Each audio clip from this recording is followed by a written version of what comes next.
인생에서 옷차림이나 외모가 중요하겠죠? 중요하죠. 중년이 됐을 때 다른 사람들한테 불편함을 주지 않는 건 역시 생애 전반에 걸친 과업. 가끔 보면 자리에 어울리지 않는 옷을 입고 오시거나 안 어울리는 옷을 입고 왔으면서도 마치 그게 자기의 철학인 것처럼 말을 과도하게 하시는 분들이 있어요. 옷은 그래서 어떻게 입어야 되나요? 라고 하면 심리학자들은 안녕하십니까. 책이 삶이 되고 삶이 책이 되는 시간, 책과 삶, 책과 사람의 김재원입니다. 글쎄요, 나를 가꾼다는 건 어느 정도까지 가꿀 수 있을까요? 외면? 내면? 어느 게 더 중요하다고 생각하십니까? 오늘 그런 이야기 나눠보겠습니다. 온 국민의 인지심리학자 김경일 교수와 함께합니다. 어서 오십시오. 안녕하세요. 네, 반갑습니다. 교수님, 옷차림에 신경을 많이 쓰는 편이세요? 이걸 신경 썼다고 제가 말씀드리면 얼마나 많은 분들이 비웃으시겠습니까? 아니요. 왜 그래도 다른 관점으로 그래도 나름 신경 쓰고 잘 가리고. 네.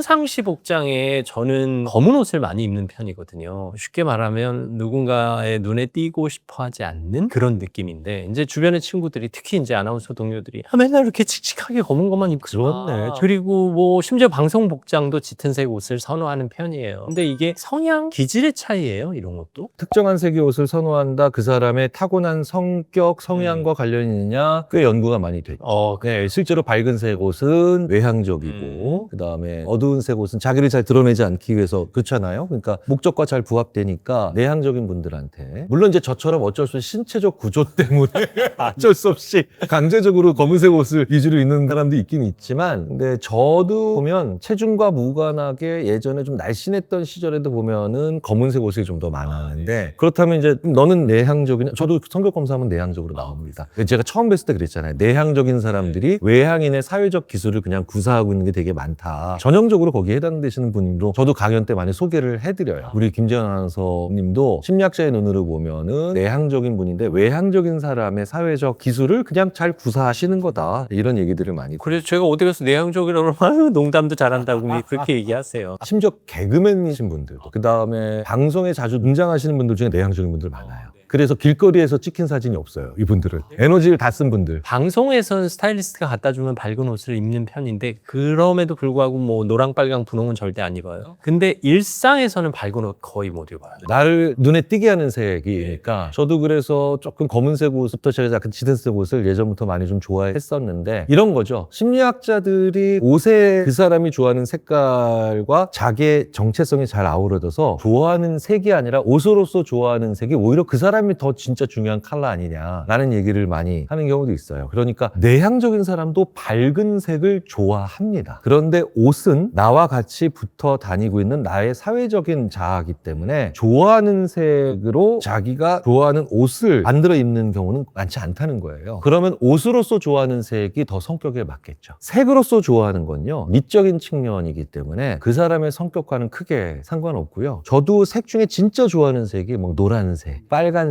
막 이런 색 되게 좋아하거든요. 말씀하셨다시피 근데 그런 색으로 옷을 가지고 입진 않죠.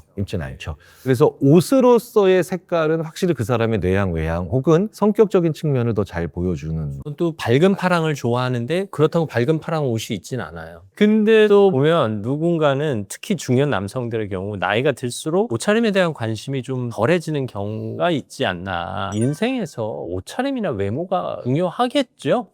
그것만 추정하는 것도 문제가 있겠지만 중요하죠. 중요합니다. 그 주변에서 야, 너 옷 좀 잘 차려입고 다녀 하는 그 친구들의 이야기를 제가 어느 정도는 귀를 기울여야 할까요? 저는 아무래도 청년기에 자기의 개성을 잘 표현하고 자유롭게 생각하고 행동하는 것도 중요하지만, 중년이 됐을 때 다른 사람들한테 불편함을 주지 않는 건 역시 생애 전반에 걸친 과업. 좀 무거운 단어를 쓰죠. 심리학자들이 과업이란 표현을 잘 안 쓰는데도 과업이란 표현을 쓰는 건 의무에 해당한다는 거죠. 가끔 보면 중년에 너무 자유분방한 분들 중에 자리에 어울리지 않는 옷을 입고 오시거나 자리에 너무 진짜 눈에 띄거나 아니면 안 어울리는 옷을 입고 왔으면서도 마치 그걸 정당하기 위해서 그게 자기의 철학인 것처럼 또 심지어 말을 과도하게 하시는 분들이 있어요. 그러니까 너무 신경을 안 쓰거나 아니면 과하게 신경을 쓰거나. 그런 경우는 저분은 후배 세대에게 주인공을 물려주고 싶은 생각도 없는 분이구나 라는 생각을 좀 해요. 실제로 그 관점으로 보면 맞는 경우들이 꽤 있거든요. 항상 주연이 있으면 조연이 있어야 되고 그리고 그 위치는 계속 바뀝니다. 더 중요한 건요. 인정조차 하지 않고 끊임없이 계속 그 행동을 계속하는 분들은 저희 심리학자들이 이렇죠. 조연을 해볼 생각이 없구나. 오로지 뭐든지 장르와 무관하게 자기가 주연이라고 생각하는 사람이구나. 혹은 조연을 해볼 능력이 없는 사람이구나. 더 중요한 건. 그렇게 저희들이 판단을 하죠. 저는 조연을 선호하는 편이거든요.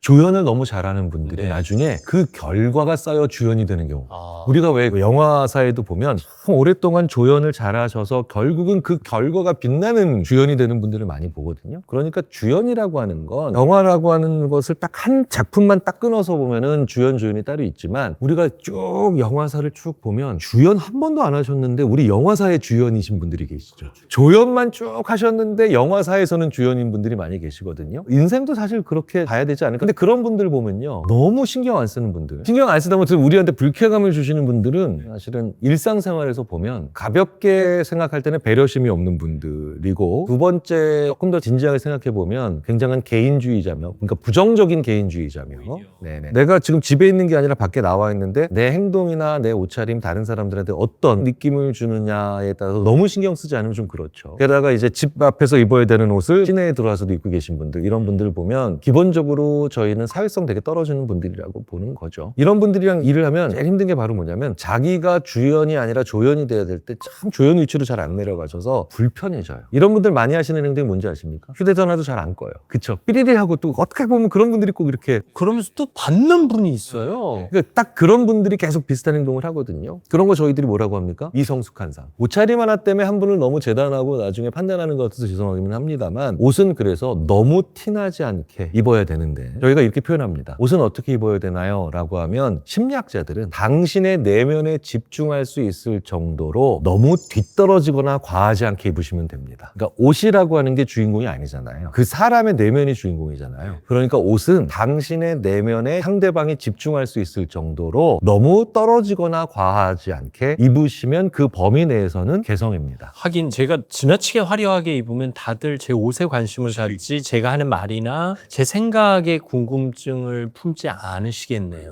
그리고 그 옷을 너무 이상하거나 너무 편하게 입으셨어요. 그래도 옷이 주인공. 뭐 이를테면 너무 허름하게 입어도 관심을 끄는 거니까. 그러니까 옷은 초반에 예쁘다, 매력적이다 뭐 이럴 수 있죠. 하지만 그 옷이 계속해서 대화의 중심이 되고 있다. 그 사람의 내용이나 그 사람의 삶에 대한 철학, 내용 아니면 일상생활에 대한 자질구레한 것들까지 집중 못하게 한다. 그러면 사실 그 옷은 내가 잘못 입은 옷이 아닐까라고 얘기를 하죠. 흔히 첫인상이 중요하다는 얘기 많이 하잖아요. 저는 누군가의 첫인상을 살필 때 그 사람의 표정과 말본새의 점수를 매기는 편인데 옷차림이나 외모로 매기시는 분들도 적지 않겠죠? 있죠. 저도 그런 사람과 살고 있습니다. 네네. 그러니까 정말 옷 이상하게 입는 사람이랑은 만나기 싫어. 옷을 또 보는 용도는 또 내부에서 다 차이가 그렇죠. 있으니까요. 네. 그런데 어디서든 그게 옷이든 말투든 뭐든 그럼에도 불구하고 우리가 첫 번째로 생각하는 건 그 사람이 나한테 우호적인가 아닌가는 거의 대부분의 심리학자들이 다 동의하는 것 같아요. 우호적이다 아니다. 이건 뭐냐? 매력적이다보다 더 중요하게 오래 간다는 거죠. 우리 인간은 무의식적으로 계산한다는 거예요. 저 사람이 나를 때릴 것인가 안 때릴 것인가? 나를 찌를 것인가 안 찌를 것인가? 나를 죽일 것인가 안 죽일 것인가? 이게 사실 제일 중요한 거기 때문에 저 사람이 나한테 얼마나 우호적인가 아닌가를 굉장히 중요하게 생각을 하기 때문에 첫인상이 제일 중요한 건 매력이 아니라 따뜻함이고요. 방금 전에 말씀하셨던 건 이런 말할 때 그다음에 행동 이런 것들도 결국은 희화 구분을 하고 있는 게 아니냐라는 생각이 들어서 그래서 제가 늘 말씀드리는 게 우호적으로 거절하고 따뜻하게 비판하셔야지 특히 오래되지 않은 관계에서 조언한다고 정말 차갑게 조언하고 매정하게 비판하시는 건 결국 당신한테 돌아옵니다. 따뜻하고 다정한 느낌을 유지한 상태로 내가 거부하셔야 돼요. 세상에 왜 그런 얘기 많이 하잖아요. 조언하지 마라. 근데 조언하지 말라가 뭐냐면 그걸 차갑고 냉정하게 얘기하기 때문에 문제가 된다는 거거든요. 제가 얼마 전에도 그 말이 정말 말을 할 때 생각을 해봐야 된다. 그 말이 필요한 말인지 그리고 그 말이 정말 다정한 측면이 있는지 따뜻한 건지 두 가지는 꼭 판단을 해봐라 라는 게 정말 맞는 얘기죠. 그래서 어른의 언어 점점 더 어른이 될수록 상대방에게 상처되지 않는 톤으로 얘기하는 건 너무 중요한 건데요. 그거를 우리가 좀 망각한 어른들이 요즘 많이 돌아다녀요. 말씀하신 대로 그 따뜻함과 다정함이 말본새뿐만 아니라 표정으로도 드러나는 건데 이 옷차림만큼 표정이 또 하나의 차림이 아닐까 싶어서요. 그 표정이라고 하는 것이 기본적으로 이 사람이 얼마나 자기 주장이 분명할 것 같으냐 아니면 분명하지 않을 것 같으냐 이 사람이 얼마나 싸움을 잘할 것 같으냐 못할 것 같으냐 여러 가지 측면에 대한 표정에 대한 질문을 하잖아요. 그런데 했는데 다 연구를 끝내고 난 다음에 응답한 사람들이 이 사람은 이럴 것 같아요, 이럴 것 같아요. 막 이제 항목에 대한 답변을 했는데 결국 마지막 질문이 너 어느 사람이 모는 배에 탈래? 이 사람들이 선장이야 사실은. 근데 어떤 선장이 모는 배에 탈래? 라고 하는 그런 식의 질문들을 해요. 결국 트러스트, 신뢰를 하는 거죠. 이게 선거 연구에서부터 많이 있거든요. 아니 나 그래도 이 사람이 뭐 쌈 잘할 것 같아, 이 사람 승질 더러울 것 같아, 뭐 이런 얘기를 해도 그래도 나 이 선장이 모는 배에 탈래? 이 배에 탈래라고 표를 받은 사람들 있잖아요. 그럼 이제 A가 이겼어요. 마지막 질문에선. B가 졌어요. 그럼 그 A, B 두 사람을 심리학자들이 이제 다시 역으로 질문합니다. A가 왜 이겼을까? 결국 보면 A가 더 많이 웃는 사람이에요. 일상생활에서. 웃음을 많이 지은 사람들을 우리는 알고 있다는 거죠. 무의식적으로. 그래서 제가 농담으로 이럽니다. 학생들한테 니들 진정한 사기꾼이 되려면 평상시에 많이 웃어. 제대로 사기를 치려면 많이 웃어야 돼. 실제로 이제 아침마당에 출연하시는 분들이 이제 사기꾼 예방법 뭐 이런 거 얘기할 때 대부분의 사기꾼들은 김재원 아나운서처럼 생겼습니다. 라는 얘기를 제법 하셨어요. 한 분이 하신 게 아니라 여러 분이 하셨어요. 저렇게 친절한 웃음을 탑재하고 다정한 말투로 하시는 분들은 일단 조심하셔야 합니다. 우리 김재현 아나운서께서 사기범으로 한번 실제로 걸리시면 국민적 상처가 될 것 같은데. 아이 뭐 국민적 상처가 될 제가 뭐라고요. 네. 그러니까 웃는 사람들은 우리가 평상시에 귀신같이 알아본다는 거예요. 우리 뇌에서 반응 자체가 근육까지도 다 다르게 본다는 거예요. 근데 사실 우리가 지금 알고 있는 AI 왜 옛날 사진 넣어주면 이렇게 약간 움직이는 그런 것들을 보면 의외로 잘 복원되는 사람과 복원되지 않는 사람들도 역추적해서 보면 잘 웃는 사람들. 잘 웃는 사람들은 AI가 데이터가 좋아서 잘 복원하며 그 잘 웃지 않는 사람들에 대한 것들은 대부분 평균 나 이건 아닌데 이러고 있는 경우들이 많으면 데이터가 엉클어져 있어서 좀 좋지 않아서 뭐 이런 얘기들을 실제로 역으로 그 앱을 분석해 본 사람 표정 분석가들이 연구들을 많이 얘기하거든요. 많이 웃으셔야 돼. 이게 앞서도 이제 내면의 가치를 말씀하셨지만 내면의 가치와 외면의 가치 중간에 있는 게 표정 아닐까요? 그러니까 그 표정을 관리하려면 어떻게 되나요? 표정 관리를 하실 필요가 없을 정도로 평상시에 많이 웃으세요. 많이 웃는 사람들이 그리고 의외로 만만한 사람이 아닌 게요. 이것도 예전에 한번 사석에서 얘기를 했었는데 한석준 아나운서한테 제가 그 얘기를 해드렸어요. 야, 재원이 형 잘 웃지? 그렇지. 그 형 잘 웃죠. 재원이 형이 그래서 무표정하면 진짜 무서울 것 같지 않냐? 그랬더니 잠깐 생각을 진짜 무서울 것 같아.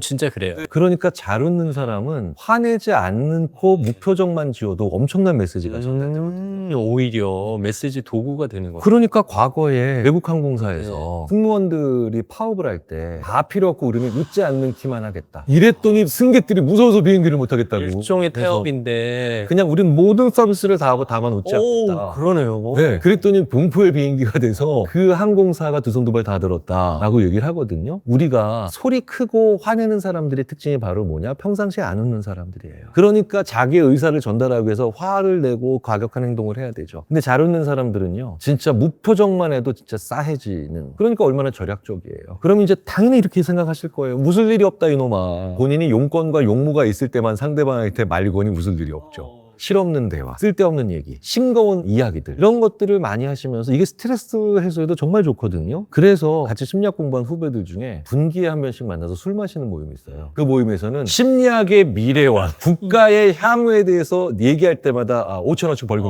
오로지 쓰잘데기 없는 얘기 막 이런 얘기 싱거운 얘기만 하자. 우리도 그래야 산다. 우리 심리학 공부에서 온갖 사람들의 고민과 고충 들었는데 여기서만큼은 진짜 최대한 쓸데없는 얘기하면서 살자. 모임을 벌써 한 3년째 이어지고 있거든요. 회원이 늘어나요.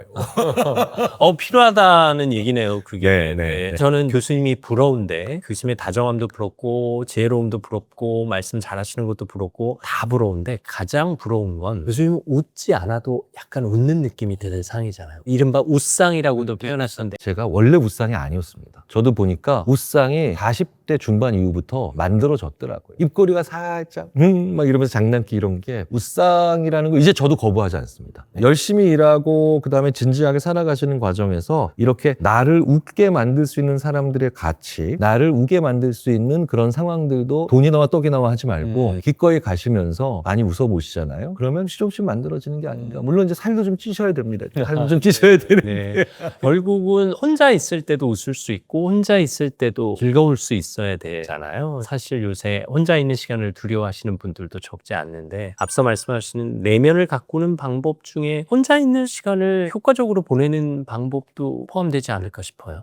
심리학자들이 오죽하면 가장 중요한 연구 중에 하나로 외로움을 잘 관리하고 고독을 즐길 수 있는 방법이 앞으로는 수명이 너무나 길어졌기 때문에 제일 중요한 게 아니냐. 우리는 기본적으로 누군가로부터 이별하고 혼자 있는 시간이 어떻게든 생길 수밖에 없거든요. 그러면 혼자 있는 시간을 외로움으로 만들지 않고 고독으로 만들 수 있고, 그렇기 때문에 그 고독 속에서 사유하고 혼자 있는 시간에 나를 잘 향상시킬 수 있는 시간이 되려면 어떻게 해야 되느냐. 굳이 그게 직무로서의 향상이 아니라 나의 내면을, 물론 책을 읽는 것도 좋고요, 명상하시는 것도 좋고, 근데 최근에 나온 재밌는 연구 하나 말씀드리면서 마무리를 해볼까 하는데요. 나를 누군가와 소모적으로 비교하게 만드는 SNS의 상대방을 언팔아해야 된다. 끊어야 된다. 아예 단호하게. 그러니까 오히려 만나고 있는 사람들은 간절하고 손절해야 되는 거 아니냐고 질문을 하시면서 우리를 계속해서 가까운 사람들과 오히려 외롭게 만드는 그 무형의 사람들, 무의미한 사람들, 혹은 무의미한 장면들을 언팔하지 못하면 오히려 외로워질 거다. 고독을 즐기지 못하고. 그래서 오늘 좋은 사람들과 팔로우로 맺으시는 것도 좋지만 이거 다이어트 해야 되거든요. 그래서 아우 맨날 나한테 진짜 이상한 비교하게 만드는, 혹은 뭐 이런 거야 라고 하면서 오히려 나를 흔들리게 만들어주는 그런 무의미한 상대방 좀 다이어트 해보시면서 의외로 효과가 좋습니다. 하루에 3개씩 4개씩만 하셔도 내가 내 삶에 대한 주도권을 가져오고 있다는 느낌을 가지실 수 있거든요. 내가 삶을 통제하고 있다라는, 내 울타리를 쌓고 있다는 네. 느낌이. 그래서 나랑 직접적인 사람의 현실 세계에서 만남을 가지고 있는 분들과는 거리 잘 오히려 조절하시고, 그걸 온라인상에서 나한테 불필요한 생각하게 만들어주는 걸 오히려 과감하게 손절하시는, 이거 너무 거꾸로 하는 경향이 있거든요. 그렇게 한번 해보시는 걸 조금이라도 해보시면서 혼자 있는 시간에 나에게 더 잘 집중하시는 시간 만들어 보시면 어떨까 싶어요. 혼자 있을 때 불안한 사람, 혹은 혼자 있을 때가 훨씬 더 편안한 사람, 이것도 기질적인 문제인 거예요? 일반적으로 내향적인 분들이 혼자 있을 때 더 편안하잖아요. 네, 외향적인 분들이 혼자 있을 때 좀 더 불편하잖아요. 그런데 방금 전에 SNS 연구가 나와서 말씀을 드리는데, SNS에 너무 과도하게 몰입하고 이 사람은 연애를 하는 거야, 사진을 찍으려고 상대방을 만나는 거야, 이런 수준의 사람들을 보면 외향 내향적인 것보다 더 중요한 건 자기 존재 이유, 정체성이 약한 사람, 주체성이 약한 사람, 이런 사람들이거든요. 그러니까 난 누구인지도 잘 모르는 사람들이 많아요. 그러니까 왜 그 자크라캉이 얘기했던 것처럼 타자의 욕망을 욕망하는 그런 삶으로 가기 쉽거든요. 내가 뭐 좋아하는지 잘 모르고 내가 어떤 삶을 원하는지도 잘 모르는 그런 삶이 결국 그렇게 끌려가잖아요. 참 재밌는 건 아주 사소해 보이지만 남을 도와보고 어려운 사람에게 이타적인 행동을 조금씩 해보면서 사람이 내가 뭐 좋아하는지를 발견합니다. 그래요? 네. 왜냐하면 그런 사람들을 보면서 문득 나한테 너무 중요한 거라고 생각했는데 그걸 안 가지고 있는데도 행복한 모습을 보거든요. 그러면서 굉장히 나한테 무의미한 것들을 가지치기 하고 빼낼 수 있는 에너지가 거기서 나오더라는 거예요. 심리학자들이 쉽게 말씀드리자면 봉사활동을 했어요. 뭐 거창하게 봉사활동이 아니더라도 타인에게 도움을 줄 수 있는, 어려운 사람들을 도울 수 있는 상황 이후에 사람들이 제일 직후에 하는 행동이 뭔가, 이거를 관찰해 본 거예요. 그랬더니 이건 나한테 원래 필요 없는 거였네 라고 하면서, 중요하다고 해서 돈 쓸 준비가 끝났지만 사실은 궁극적으로 나한테 그렇게 좋은 게 아닌 것들을 제거해 나가는 거. 불필요한 거 오히려 이제 관계를 언팔해 보는 거. 왜 그거 있잖아요. 봉사활동 다녀와서 처음으로 무의미한 SNS의 관계를 언팔해 봤습니다. 이런 거 되게 많이 하거든요. 그러니까 나의 진짜 사회적으로 힘들거나 아니면 무의미한 것을 쫓아가게 만드는 그런 관계를 다이어트하게 만들어주는 바로 그 중요한 것 중에 하나가 조금 시간 내셔서 기부도 좋고 봉사활동도 좋고 타인을 위한 행동을 이렇게 조금 해보시면서 그 과정에서 진짜 내가 오히려 내 삶에서 효율적인 자원의 투자와 자원의 관리가 더 가능해지지 않나, 긍정적인 흐름들을 저희들이 많이 발견합니다. 누군가는 자신과의 대화를 시도해라. 근데 그게 무언의 대화일 수도 있고, 뭐 관찰 예능을 보는 것처럼 말을 하면서 직접 소리를 내서 혼잣말 하듯이 대화를 해라 하는 시도도 한다고 하는데, 그게 혼자만의 시간을 극복하는 방법이 될까요? 극복하는 정도가 아니라 혼자만의 시간을 진짜 1초처럼 짧게 만들어주는 시간이 되기도 하죠. 그러니까 왜 아시잖아요. 예전에 내가 진행했던 그거 한번 딱 보면 진짜 한 이틀 가잖아요. 잔상.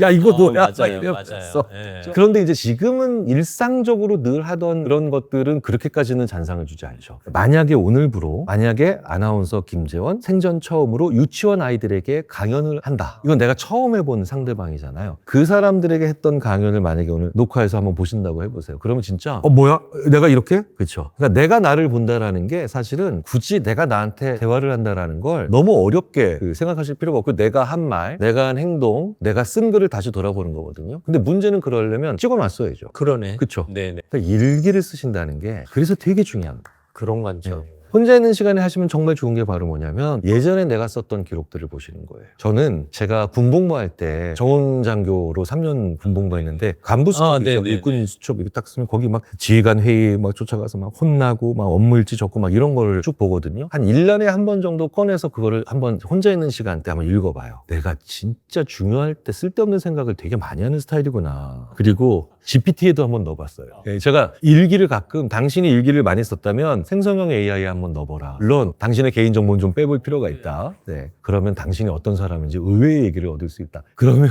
굉장히 많은 분들이 야 이게 혼자 놀기의 시간 정도가 아니라 진짜로 내가 어떤 사람인지에 대한 전혀 다른 생각을 해볼 수 있게 되네요. 심지어 나는 이런 책을 읽어야 되는 사람이군요. 심지어 어떤 분은 저는 저 같은 사람 위인 중에 찾아보라 그랬어요. 막 이렇게 얘기를 해보라고 그것도 말 된다. 저는 제 군복무 시절에 장교 수첩을 GPT에 그리고 제미나이에 클로드에 조금씩 넣어봤어요. 야 진짜 재밌는 얘기를 하는 거 있죠. 일부가 어떻게 나오는지 아세요? 계급이 낮은 데 비해 말이 많음 이렇게 써놨어.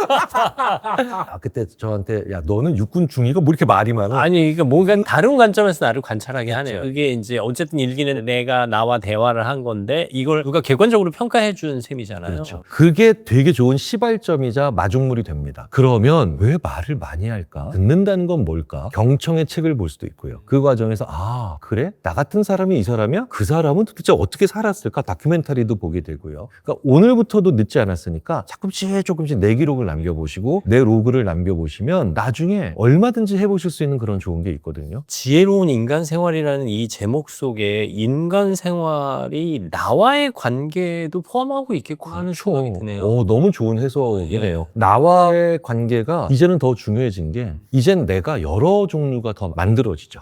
마이클 토마셀로 같은 그런 연구자들이 인간은 항상 그 전 세대보다 자아가 복잡했고 다음 세대보다 자아가 단순하다. 그러니까 우리는 전 세대에 비해서 더 복잡한 자아를 가지고 있고 여러 가지 자아를 가지고 있죠. 지금 여기서 보여주시는 김재원도 김재원이고요. 댁에서 보여주시는 김재원도 김재원이고 그 다음에 친한 고등학교나 중고등학교 동창분들이한테 보여주는 김재원도 진짜 김재원입니다. 어느 자아가 진짜 나일까 이게 아니라 이 두 자아 중에 앞으로 새로운 상황을 만났을 때 어떤 놈을 주인공 시켜줄까?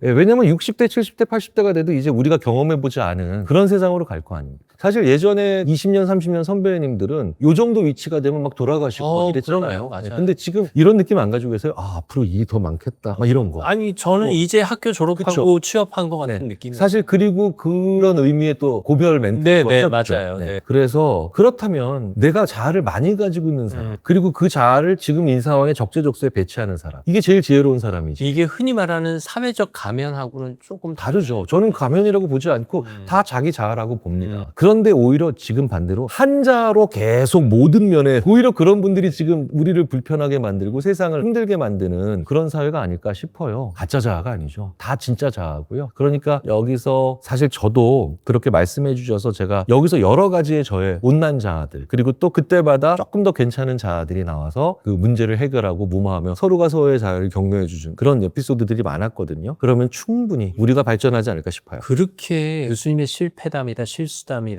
뭐 교수님의 경험담이다 말씀하시고 나니까 이 책 제목이 왜 지혜로운 인간 생활이 아니라 임경일의 지혜로운 인간 생활인지를 알겠네요. 그렇죠. 네. 저희가 오늘 옷차림 얘기를 시작해서 표정 얘기하면서 이제 내면의 가치 또 혼자 있을 때 어떻게 살아갈까를 얘기를 했는데요. 우문이겠지만 외모를 가꾸는 것과 내면을 가꾸는 것 어느 정도 비율이 좋을까요? 외모를 바꾼다 이건 사실 끝이 있는 것 같아요. 이건 오히려 끝을 아는 게 지혜로운 것 같아요. 네. 왜냐면 과하지 않아야 되니까. 근데 내면은 사실은 끝이 없잖아요. 끝이 없으니까 그러니까 끝없이 파가는 탐구의 과정이 내면인 것 같고 외면은 그래, 여기까지 딱 해놓고 스톱하자. 약간 오히려 끝날 때 끝날 줄 아는 그런 측면을 아는 게 약간 절제미가 있는 게 오히려 외모고요. 그래서 사실 저는 외모는 그래 여기까지 딱 하면 됐지. 이거 넘어가면 과하다. 라는 말을 하실 수 있는 그런 수준이 되셨으면 좋을 것 같고 내면은 뭐 사실 철학자들도 끊임없이 내면은 모르는 거다. 우리가 더 성찰해야 된다. 끝이 없잖아요. 그런 느낌으로 접근하시면 어떨까 싶어요. 교수님과 이렇게 대화하고 나면 한 달은 책을 안 읽어도 될 만큼 뭔가 이렇게 풍성해지는 느낌이어서 좋아요. 제가 이래서 진심이에요. 존경하지 않을 수가 저는 빈말 안 합니다. 네. 오늘도 많이 배웠습니다. 온 국민의 인지심리학자 김경일 교수와 함께했습니다. 말씀 감사합니다. 글쎄요, 옷차림, 옷을 고르는 것만큼 내 내면을 가꾸는 것도 중요하다고 하니까요. 오늘 내 마음의 색깔은 어떤 색깔인지 한번 들여다보셨으면 좋겠습니다. 오늘 다음 시간에도 여러분 곁에 있겠습니다. 오늘도 감사합니다.